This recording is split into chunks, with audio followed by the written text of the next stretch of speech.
Hello everybody, I got a quick update video. I made some progress on my car, but it's not done yet. So this is what I got so far, and yeah. I got myself a nice fire resistant hood to go with the goggles that I got, and that's the cert that's on it. I'm not looking for much, I just needed something that was able to cover my face and keep it from getting burnt.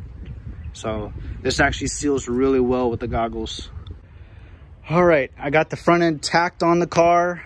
I'm not used to joining panels together, but I know what I'm looking for as far as the bead. So I mean, it's on, it's not using the C-clamps no more.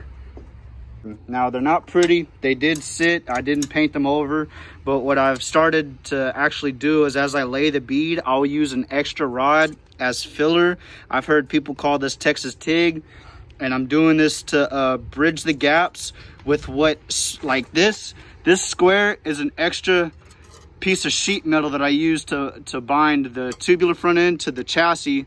But where I don't have somewhere to put this in place, I will use an extra rod to fill the little gap. So as I ignite it, I will let the extra rod become filler and fill this in.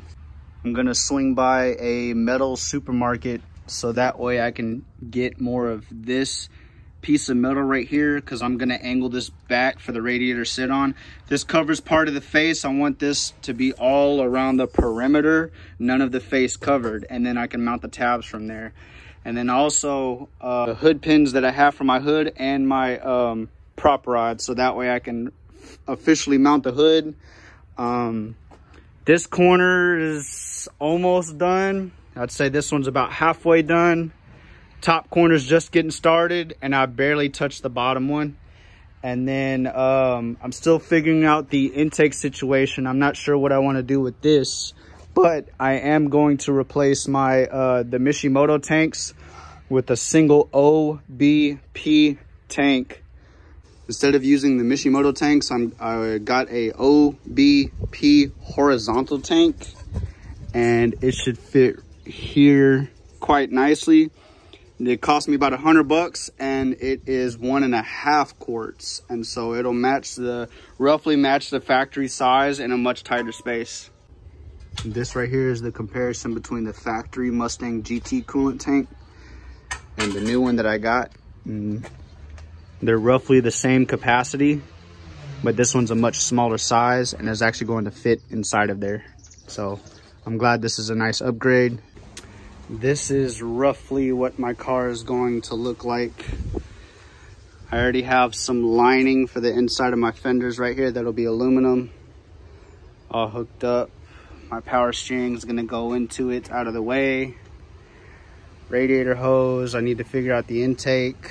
And yeah, this is the basic setup. Hood prop is almost set into place, almost. And I gotta mount the radiator. The problem that I'm having more than anything is I can't find a power source that's strong enough to lay any good beads at all. If I had something that was worth using, this car would have been done probably a month ago. But that is my biggest struggle right now, is I don't have enough power to finish this car, and it's frustrating.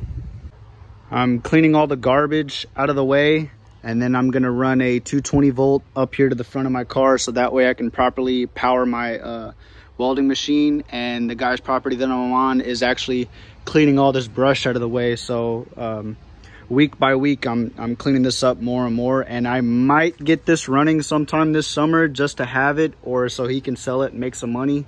Also, I think instead of not using these, I'll probably use just one on the passenger side for washer nozzle. All right, that's going to conclude this video. For right now, I'm saving up to upgrade that power outlet, and I will see y'all next time on the next video.